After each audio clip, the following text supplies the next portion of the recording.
हाँ जी, hello dear friends, how are you guys? I hope you all are well.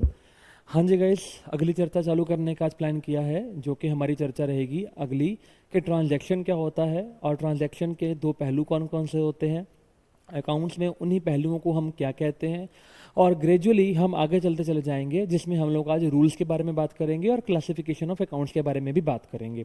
सो आइए guys, पिछली classes में सर क्या क्या कवर कर लिया था? पिछली क्लासेज में सबसे पहले आपने बिजनेस एंटिटी कॉन्सेप्ट सीखा होगा, जिसका मतलब ये था कि मालिक अलग होता है और उसकी जो बिजनेस है वो अलग होता है, जहाँ पे हमने आंचल और आंचल हैंडीक्राफ्ट का एग्जाम्पल लेकर के किया था। उसके बाद आपने अकाउंटिंग इक्वेशन के बारे में सीखा।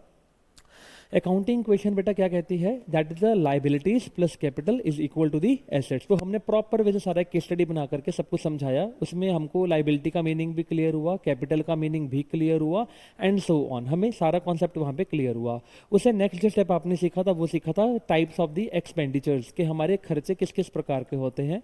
हमारे पास दो प्रकार के खर्चे होते हैं गाइस। कौन कौन से खर्चे होते हैं? एक होता है आपका कैपिटल एक्सपेंडिचर, दूसरा होता है रेवेन्यू एक्सपेंडिचर। जिस खर्चे का फायदा लंबे समय तक मिलेगा that will be the capital expenditure, और जिस खर्चे का फायदा आपको थोड़े समय में ही मिलके खत्म हो जाएगा, प्लस जिस खर्चे का बेनिफिट आप ऑलरेडी ले चुके होते हैं, उसको हम लोग क्या बुलाते हैं बेटा? Revenue expenditure. उन दोनों के एग्जांपल्स हमने लिए थे। कैपिटल एक्सपेंडिचर में ऐसा खर्चा जिसका फायदा लंबे समय तक, डिजिटल बोर्ड आपको याद आ रहा होगा, मैंने पिछली क्लासेस में बताया था, आपका फर्नीचर हो गया, आपका लैंड एंड बिल्डिंग हो गया, एटसेट्रा। उसके विपरीत अगर मैं रेवेन्यू एक्सपेंडिचर की बात करूँ तो वहाँ पे हमने एक पेन लिया था, स्टेशनरी, ठीक है ना। उसके बाद हमने सैलरी की बात किया था, कमीशन का बात किया था, वेजेस का बात किया था, इंटरेस्ट का बात किया था, रेंट का बात किया था। ये सारे क्या बन जाते हैं? आपके रेवेन्यू एक्सपेंडिचर्स बन जाते हैं। सो गाइज, ये बेसिक्स के साथ चलते चलते आज हम अपने ट्रीटमेंट या कॉन्सेप्ट नंबर 4 पे मूव करेंगे। सो राइट डाउन गाइज मेरे साथ साथ फटाफट से कॉन्सेप्ट नंबर 4।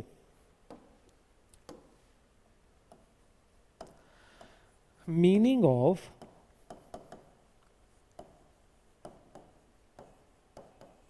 ट्रांजैक्शन।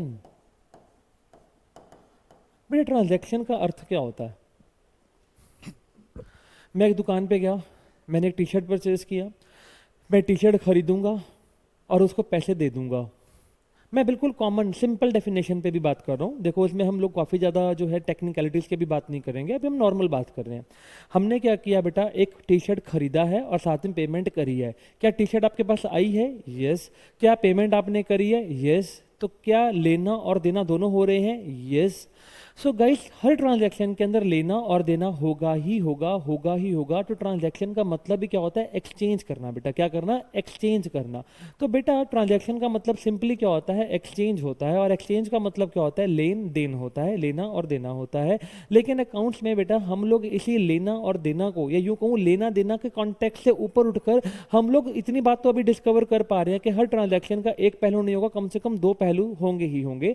और सर इन्हीं दो पहलुओं को हम अकाउंट्स में किस नाम से पुकारते हैं? एक को बुलाते हैं डेबिट और दूसरे को क्या बुलाते हैं? क्रेडिट। यहां तक का भाग क्लिक हो गया होगा? तो आइएगा, लिखेगा मेरे साथ साथ फटाफट से। Transaction means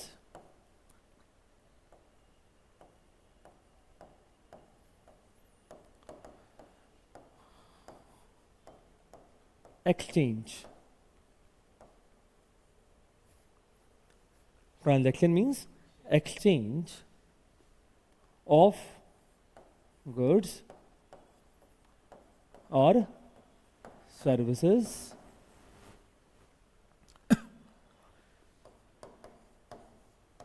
in lieu of, lieu of का मतलब होता है in consideration, LIEU guys, lieu of money worth.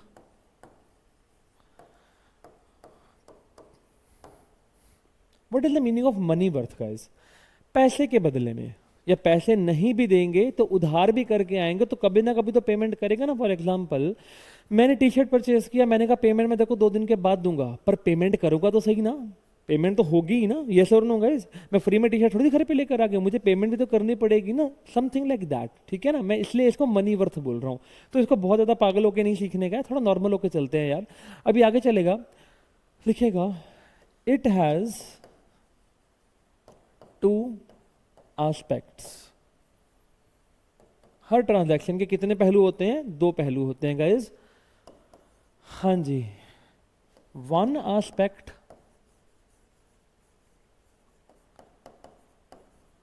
Is known as, हाँ जी क्या कहेंगे उसको? Debit. dr dot, and the second aspect is known as credit. बेटा इनकी शॉर्ट फॉर्म होती है सी आर डॉट, इसकी कितनी होती है, क्या होती है, डी आर डॉट।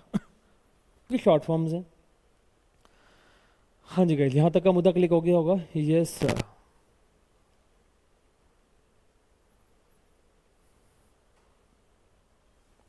हाँ जी, ये था हमारा आपका एक कॉन्सेप्ट बेसिकली कि ये है क्या। आइएगा हम आगे मूव करेंगे कॉन्सेप्ट नंबर 5 के ऊपर। फटाफट से हेडिंग बना लेना प्लीज।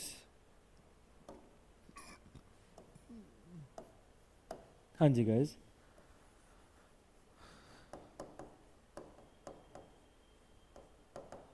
Classification of accounts.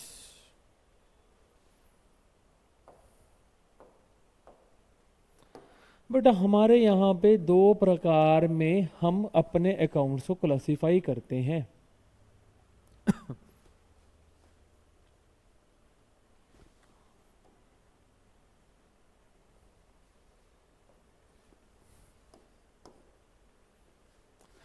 बेटा first is the traditional approach, जो किसी जमाने में चला करती थी।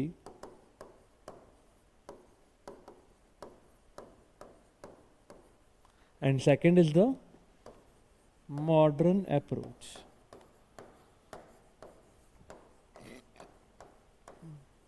बेटा इसके मुताबिक हमारे पास 3 प्रकार के अकाउंट्स होते हैं।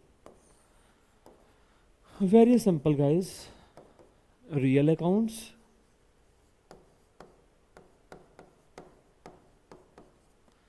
Next is the nominal accounts, and the next is the personal accounts. बेटा हमारे पास कुछ इस प्रकार में अकाउंट्स का डिवीजन होता है। अगर मैं ट्रेडिशनल अप्रोच की बात करूं तो ठीक है सर, मॉडर्न अप्रोच में कितने प्रकार के अकाउंट्स होते हैं? बेटा 5 प्रकार के होते हैं। पहले होते हैं एसेट्स, फिर होते हैं आपके एक्सपेंसेस, फिर होते हैं लायबिलिटीज, फिर होते हैं income, and finally we are having the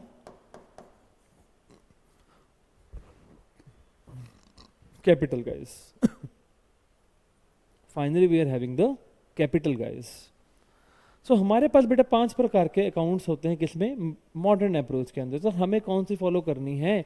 बेटा आपको पेपर में ये फॉलो करनी है, हम अपने सिलेबस में यही फॉलो करेंगे, लेकिन इसके आपको मीनिंग्स पता होने चाहिए। We will be discussing it later on, लेकिन हम पूरा का पूरा +1 का करिकुलम इसी अप्रोच के साथ करेंगे, that will be the modern approach.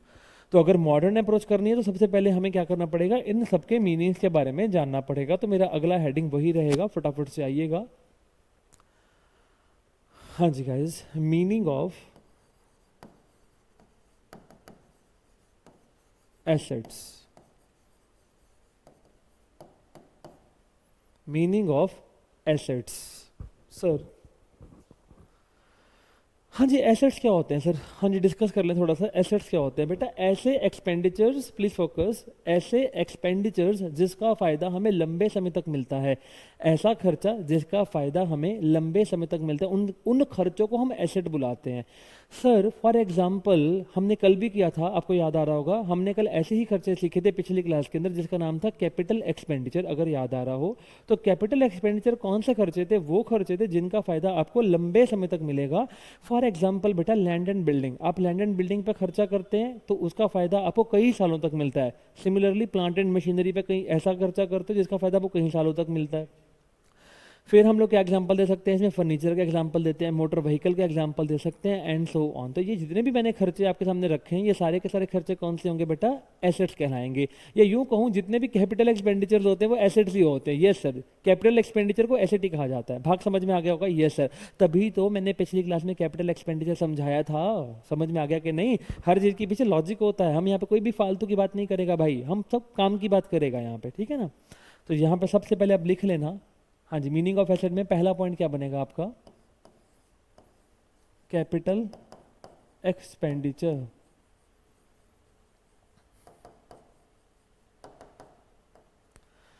बेटा इसका मीनिंग आई रियली होप, बेटा जिन बच्चों ने क्लासेस सीखनी है तो प्लीज़ पिछली क्लासेस को आपको रिवाइज होना चाहिए, आपके प्रॉपर नोट्स बने होने चाहिए जैसे हम क्लासेस में बनवाते हैं, तो ही आपको अगली क्लासेस समझ में आएंगी। नहीं तो क्लासेस समझ में नहीं आएंगी।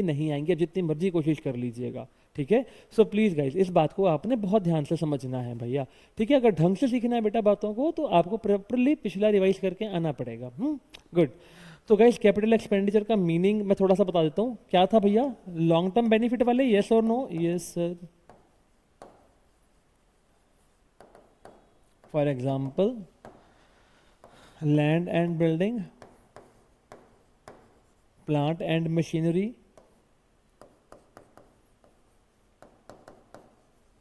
फर्नीचर,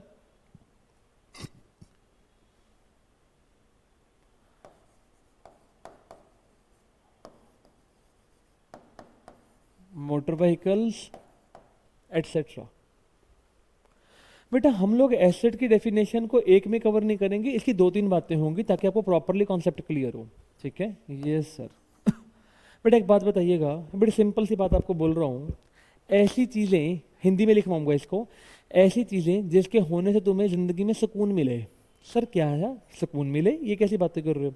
बेटा सुकून मिलने का मतलब कि जब वो चीज़ें तुम्हारे पास होती है तो तुमको अच्छा फील होता रहता है। फॉर एग्जाम्पल, आपकी जेब में काफ़ी सारा कैश पड़ा हुआ है, तुमको बुरा लग रहा है कि अच्छा लग रहा है? अच्छा लग रहा है नेचुरली। तुम्हारा बैंक बैलेंस भर के रखा हुआ है, बहुत पैसा बढ़ रखा है बैंक बैलेंस में, तो ऑब्वियस बात है तुमको अच्छा लग रहा है कि बुरा लग रहा है? अच्छा लग रहा है। सुकून की जिंदगी तुम जी पा रहा होगा। तो ऐसी चीज़ें भी क्या बन जाती हैं? एसेट्स बन जाती हैं। तो बेटा जानबूझ के मुझे अपनी नेटिव लैंग्वेज में ऐसी चीज़ों को सिखाने की जरूरत पड़ती है ताकि आपको बातें और से और क्लियर हो जाए। भाग समझ में आ गया होगा? सो गाइज मैंने यहाँ पे क्या बोला? जिस चीज के होने से सुकून मिले। फटाफट से लिख दो।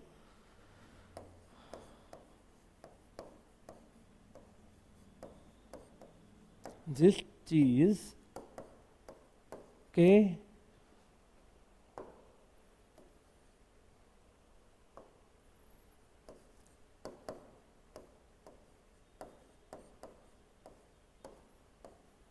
होने से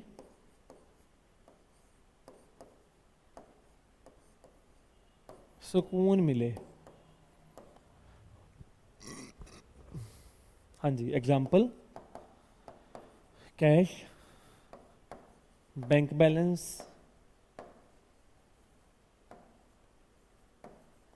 अब आपसे पूछे कैश का नेचर क्या होता है, तो कैश का नेचर क्या होता है? एसेट। बैंक का नेचर क्या होता है? एसेट। लैंड एंड बिल्डिंग का नेचर क्या होता है? एसेट। प्लांट एंड मशीनरी का नेचर क्या होता है? एसेट।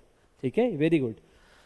नेक्स्ट, जहां से फ्यूचर में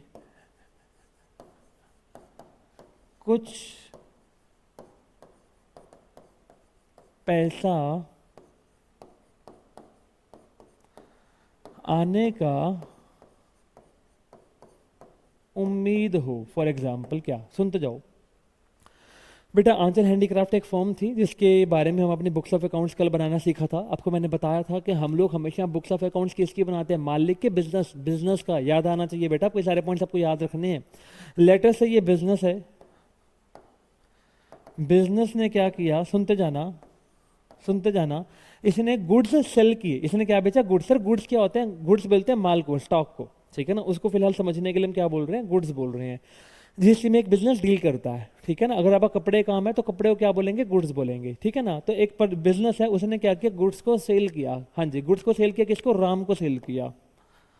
कितने का सेल किया? मान लेते हैं 2 लाख का सेल किया। सर अभी तक राम ने बोला कि मेरे पास फिलहाल पैसे नहीं है, मैं आपको पैसे 1 महीने के बाद दूंगा। एक बात सुनिएगा, क्या राम से हमने अब आज की डेट में, पैसे तो मेरे को महीने बाद मिलेंगे, मैं आज की बात करूं, आज मैं यहीं खड़ा हूं, मैं अपनी इस सिचुएशन पे आज खड़ा हूं, मेरे को 1 महीने के बाद पैसे मिलेंगे, कॉमन सेंस लगाना। आज की डेट में क्या मैं ये बात बोलूंगा कि राम से पैसे आने हैं? यस, राम से फ्यूचर में पैसे आने हैं, तो राम भी मेरे लिए क्या बन जाएगा? एसेट। क्या बन जाएगा ये? एसेट। तो कहने का मतलब ये हुआ, जिन लोगों से भी हमारी लेनदारियां होती हैं, क्या बोला? जिन लोगों से भी हमारी लेनदारियां होती हैं उनको हम क्या कहते हैं? एसेट कहते हैं। भाग समझ में आ गया होगा? Yes sir. सर तो हम लोग इसको सिंपल भाषा में लिख दें, राम क्या हमारे लिए बन गया भैया? आज की डेट में क्या बन गया ये हमारे लिए? लेनदारी।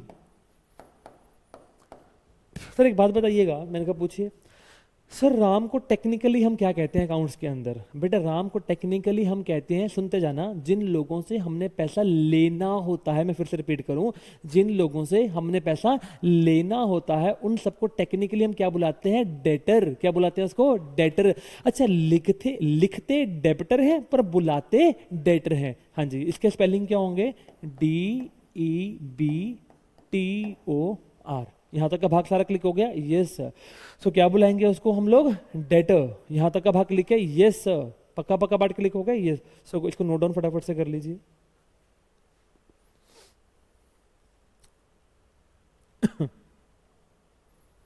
मतलब कहीं से भी तुमको फ्यूचर में कुछ फायदा आने का उम्मीद हो तो वो क्या बन जाएगा? आपका एसेट बन जाएगा, ठीक है ना। लेकिन मैं अगर किसी बंदे की कॉन्टेक्स्ट में बात करूं कि इस पर्सन से या इस पार्टी से पैसे आने हैं, लेनदारी है, तो वो पर्सन, ये पार्टी हमारे लिए क्या कहलाएगा? एसेट कहलाएगा। और उसका नाम क्या बन जाएगा? Debtor. DEBTOR, debtor. I really hope आपको सारा कॉन्सेप्ट यहां तक क्लियर हो गया होगा।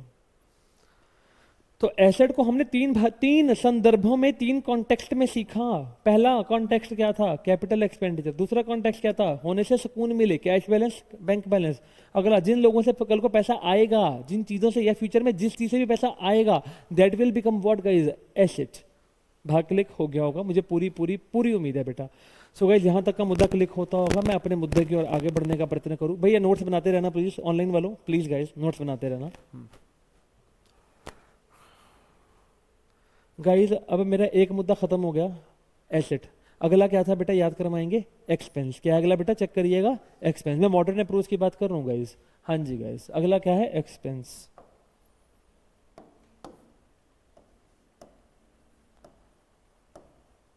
सर सुनते जाओ। एक्सपेंस क्या होता है बेटा? लिखिएगा, एक्सपेंस पता क्या होता है बेटा? एक्सपेंस को खर्चा नहीं बोलना प्लीज। एक्सपेंस कौन सा खर्चा होता है? जैसे आपको याद होगा, कैपिटल एक्सपेंडिचर कौन सा खर्चा होता है? एसेट का। लेकिन एक्सपेंस पता कौन सा खर्चा होता है? वो रेवेन्यू एक्सपेंडिचर वाला खर्चा होता है। यानी कि एक्सपेंसेस क्या होते हैं? रेवेन्यू एक्सपेंडिचर्स होते हैं। और रेवेन्यू एक्सपेंडिचर तो भैया पिछली क्लास में याद आ रहा होगा। यस, क्या करवाया था मैंने? याद करिएगा, ऐसा खर्चा जिसका फायदा आप या तो ऑलरेडी ले चुके होते हो, या ऐसा खर्चा जिसका फायदा आप ले लोगे पर बहुत जल्दी ले लोगे। बात समझ में आ गया? चलो सर वन बाय वन चलते हैं। ऐसा खर्चा जिसका फायदा आप ऑलरेडी ले चुके होते हो, हमें पिछली क्लास में करवाया था, like salary, commission, rent etcetera. यहां तक याद आ गया? Yes sir. अरे कॉमन सेंस लगाना है यार, तो सैलरी जब देता है तो उससे पहले तो उस नौकर से काम करवा चुका होता है यार। यस और नो यार, पिछली क्लास रिवाइज करके आया होगा। Yes sir. सेकेंड नंबर पे, ऐसा खर्चा जिसका फायदा हमें बहुत जल्दी मिल जाएगा, लाइक स्टेशनरी। घर पे तुम पेंसिल लेकर आते, पेन लेकर के आते, क्या सारी जिंदगी चलाते हैं उसको? पागल है क्या? बहुत जल्दी उसका बेनिफिट मिल जाता है, ठीक है, अगर आप रेगुलरली यूज करेंगे उसको, ठीक है ना। Yes sir.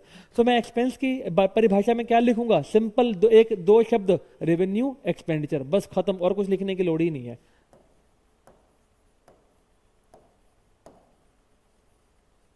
बेटा जितना सिंप्लीफाइड वे से पढ़ा रहा हूं, आप एक बार मेरे चीज़ों पे फोकस कर लीजिए। ना फुल ऑन फुल आए तो मेरा नाम बदल देना। और बताइए, बट मेरी चीज़ों को कॉन्सेप्चुअली सीखिए पहले प्लीज़।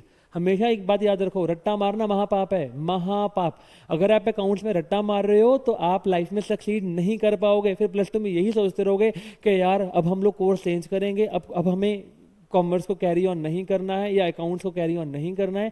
तो ऐसी चीज से बेटर है कि किसी प्रोफेशनल को ज्वाइन करिए और अच्छे से कॉन्सेप्चुअल क्लैरिटी करिएगा। और अकाउंट से बढ़िया सब्जेक्ट और कोई भी नहीं है, यकीनन कोई नहीं है। आप 10 दिन अकाउंट्स पढ़ के देखिए मेरे से, उसके बाद आप खुद बोलेंगे कि सर जब भी फ्री टाइम मिलेगा हम कोई और सब्जेक्ट करना ही नहीं चाहते, हम सिर्फ अकाउंट्स करना चाहते हैं, सिर्फ और सिर्फ अकाउंट्स करना चाहते हैं। इतना ये मज़ेदार सब्जेक्ट है, ठीक है ना, although it is a technical, लेकिन क्या होता है अगर आप बहुत इसको ढंग से सीखते हो, बिल्कुल कोर से, जीरो से उठाते हो, ग्राउंड लेवल से शुरू करते हो, तो बेटा बातें कुछ और ही बनने वाली हैं फिर, ठीक है ना। तो ऐसा ही पढ़िएगा, इत्मीनान से आगे चलते हैं। पहले एक्सपेंस का परिभाषा भी क्लियर हो गया होगा। तो सो गाइस, अभी तक हम 2 चीज़ें कवर करके आ गए। कौन कौन सी बेटा? एक तो एसेट्स और दूसरा क्या हमने कवर कर लिया? एक्सपेंसेस। यहाँ तक का भाग क्लिक होता होगा। अगले पे चल रहे हैं बेटा, लायबिलिटीज। बेटा लायबिलिटीज का सिंपल सा अर्थ क्या होता है, मैंने पिछली क्लासेस के अंदर आपको बता रखा था, याद करिएगा। लायबिलिटी का अर्थ क्या होता है? देनदारी। क्या बुलाते हैं इसको बेटा? देनदारी। बेटा जनरली बस देनदारी, फिलहाल इतना याद रखिएगा। लाइबिलिटी का अर्थ क्या होता है? देनदारी। जिन लोगों को पेमेंट अभी करनी है, जिन लोगों को अपने पैसे पे करने हैं। अच्छा, मैं कुछ शब्दावली प्रयोग कर रहा हूं क्योंकि आगे जाके ना कई हमारे पास जब अकाउंट्स आएंगे तो वहां पे हमें थोड़ा डिटरमिन करना होगा कि लाइबिलिटी है कि नहीं है। तो वहां पे इन चीजों को अगर फील कर पाओगे तो आप इजीली उसको गेस कर पाओगे कि हाँ इट इज अ लाइबिलिटी, क्योंकि सर ने बता रखा है। अब एक बात बताओ, सुनो मेरी बात को ध्यान से। अगर आपके सिर पे लाइबिलिटी हो यानी कि देनदारी हो, तो तुमको अच्छा फील आएगा कि टेंशन का फीलिंग आएगा? टेंशन का फीलिंग आएगा। अच्छा, क्या मैं कह सकता हूँ कि लाइबिलिटी अगर होगी तो वहां पे हमें रिस्पॉन्सिबिलिटी का फीलिंग आएगा, एक ड्यूटी का फीलिंग आएगा, एक टेंशन का फीलिंग आएगा? यस और no guys? Yes sir, yes sir. तो गाइस अगर कल को हम पढ़ेंगे कोई भी ऐसा अकाउंट होगा जहां पे हमें ड्यूटी का फीलिंग आ रहा है, एक रिस्पॉन्सिबिलिटी का फीलिंग आ रहा है, एक टेंशन का फीलिंग आ रहा है, ठीक है ना, तो वहां पर बेटा हम उस अकाउंट को क्या बुलाएंगे? लायबिलिटी। भाग समझ में आ गया होगा। सो मेरे साथ साथ लिखिएगा, देनदारी, हाँ जी please focus, responsibility,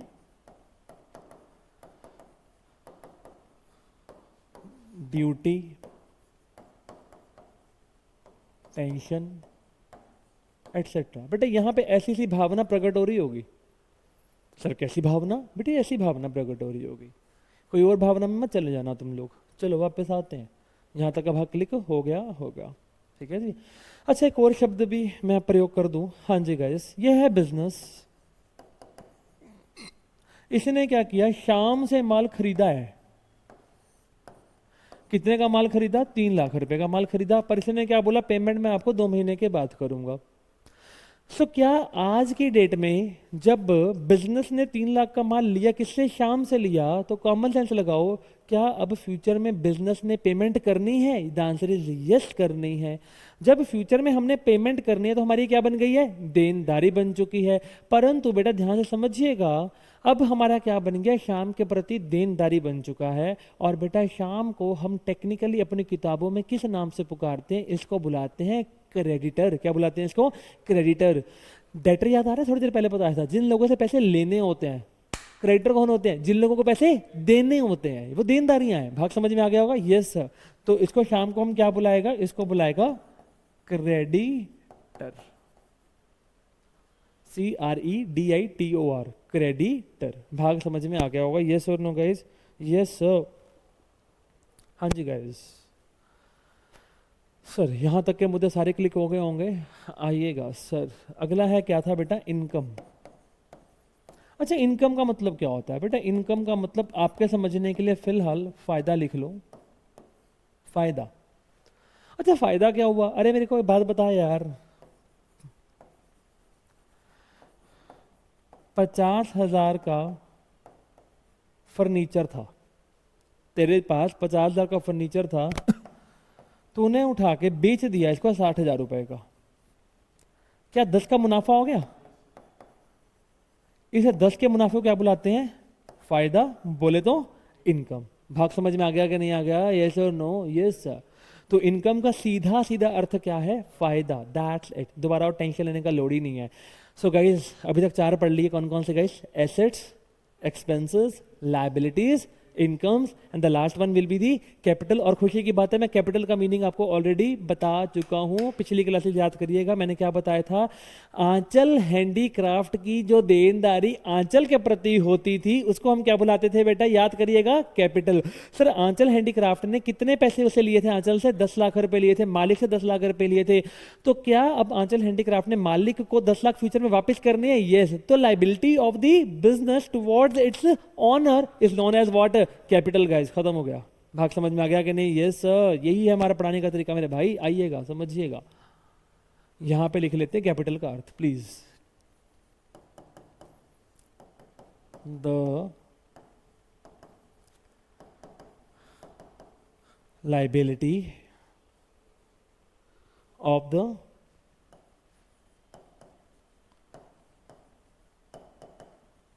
business towards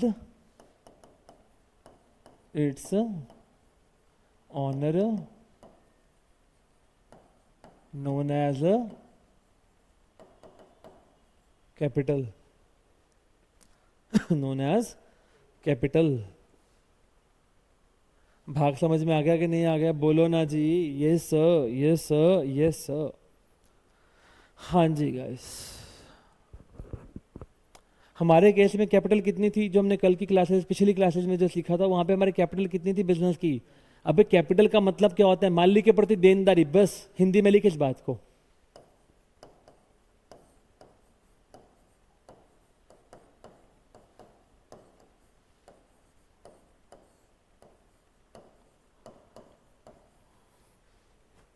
मालिक के प्रति देनदारी।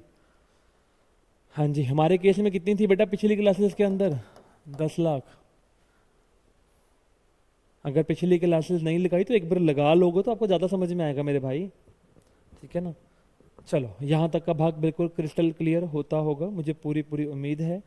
तो गाइज आइएगा, मैं अगले मुद्दे की ओर बढ़ूँ उसके बाद। हाँ जी गाइज, अगला मुद्दा बड़ा ही सिंपल, सरल, इजीएस्ट मुद्दा बेटा सुनिएगा। हमारी बुक्स ऑफ अकाउंट्स में सबसे पहला जो स्टेप बनता है वो होता है, सबसे पहला जो स्टेप होता है बेटा वो होता है जर्नल। जर्नल के अंदर हम सबसे पहले अपनी किताबों में एक जर्नल के अंदर ही ट्रांजैक्शन को लिखते हैं। ट्रांजैक्शन को जर्नल में हम लोग जब लिखते हैं तो उसको कहते हैं कि हमने ट्रांजैक्शन को रिकॉर्ड किया है। सर ट्रांजैक्शन जब रिकॉर्ड की जाती है तो वो किस का कैसा रूप धारण करती है? वो एक एंट्री का रूप धारण कर लेती है।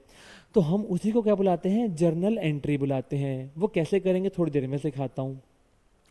एंट्री के बाद जर्नल एंट्रीज हो चुकी हैं, उसके बाद हम क्या करते हैं, मैं आपको सिर्फ स्टेप्स गिनवा रहा हूँ, मैं समझाऊंगा बाद में, एक बार मैं सिर्फ नोट करवा रहा हूँ कि हाँ हाँ इसमें क्या क्या होगा।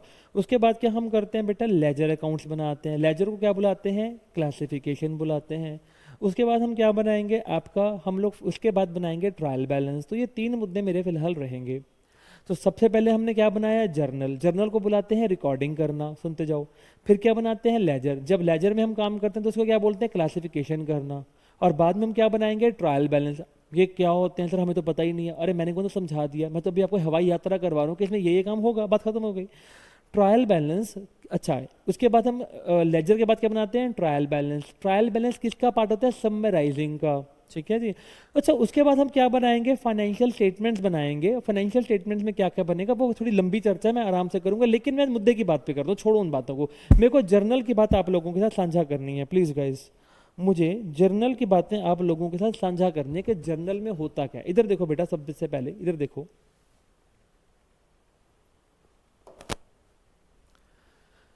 हाँ जी गाइस,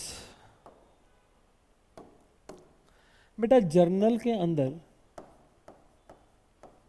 सुनते जाना इत्मीनान से, सारा कॉन्सेप्ट समझाता हूं, आराम समझिए।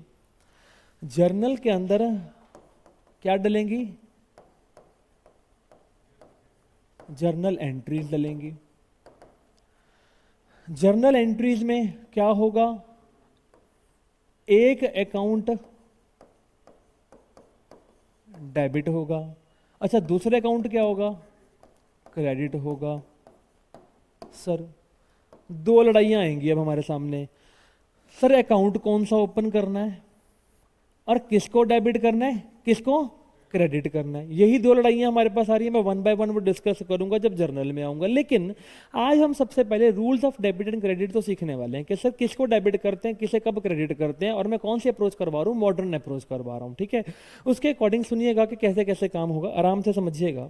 देखिएगा बेटा, रूल्स, नेक्स्ट ट्रीटमेंट बना लेना, इसको कॉन्सेप्ट बना लेना, रूल्स ऑफ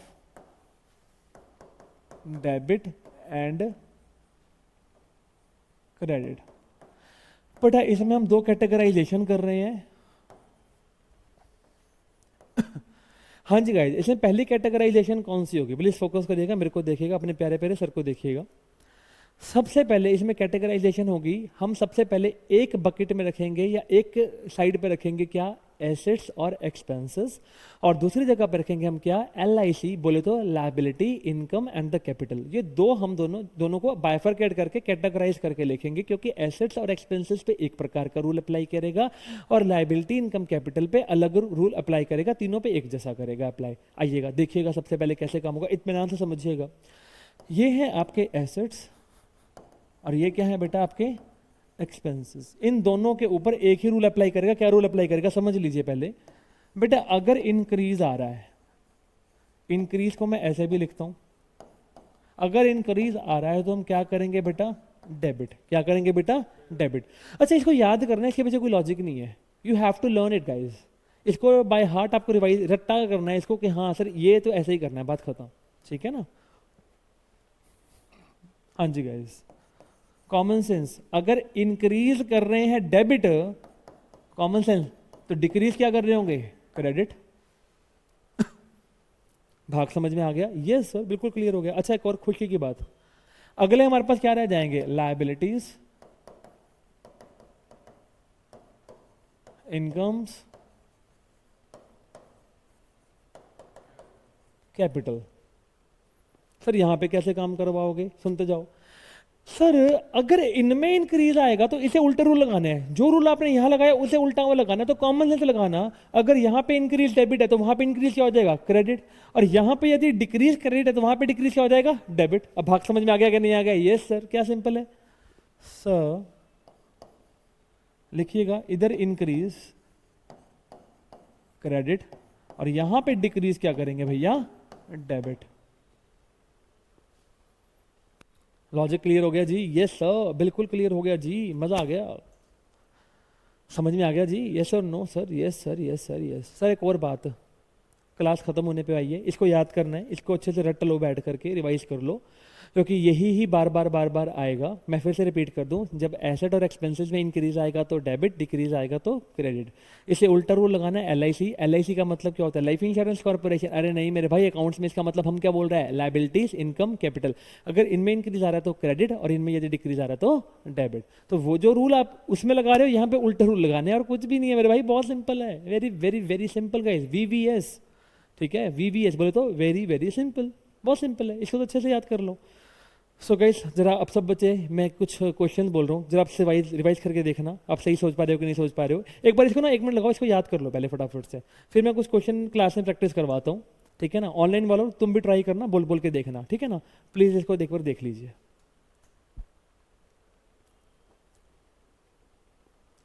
याद कर लो इसको, 2 मिनट दे रहा हूँ फटाफट से बेटा। इसके बाद अगली क्लासेस में हम सीधा जर्नल एंट्रीज को ही शुरू करेंगे और जर्नल के बेसिक्स भी आएंगे सीधा। ठीक है जी, वो वीडियोस ऑलरेडी, हाँ जी गाइस, देखिए फटाफट से, नोट करिए। कर लिया जी, यस सर, हमने रिवाइज कर लिया। चलो सर याद कराओ, सब बच्चे सोच के बताना, एसेट में इंक्रीज क्या करेंगे, डेबिट, गुड। अच्छा, लायबिलिटी में इंक्रीज, क्रेडिट, वेरी गुड। अच्छा, इनकम में डिक्रीज, डेबिट।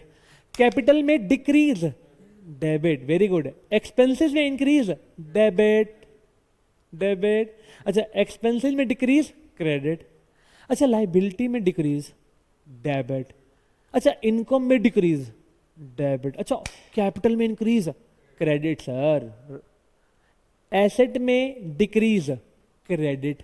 एक्सपेंसेस में decrease, credit. And so on. बेटा घर से एक बार रिवाइज करना, आपको सारा पॉइंट बिल्कुल दुरुस्त याद हो जाएगा। तब तक के लिए सबको प्रेम भरी राम राम, जीते रहिए। Thank you so much guys, bye bye please.